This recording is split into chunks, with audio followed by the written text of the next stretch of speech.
जगन्नाथ, हे जगदीश, हे केशव। भक्त प्रह्लादर डाक शुणी तुम्हें स्तंभरू बाहरी अर्धेक नर और अर्धेक सिंह।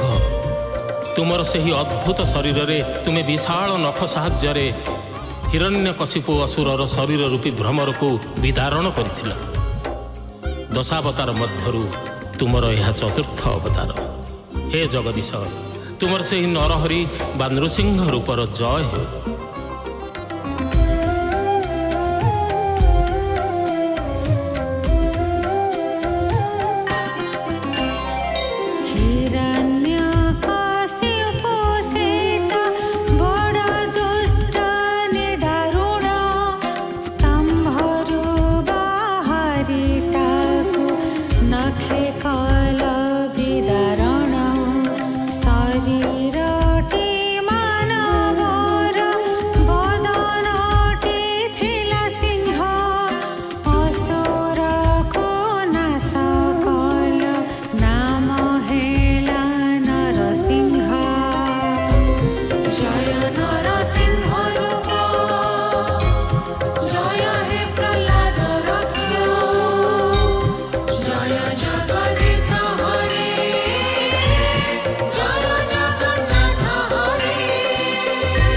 हे हरि, हे जगन्नाथ, तुम्हें वामन अवतार ग्रहण करी बलि राजा को छल कपटरे प्रतिहत करिच।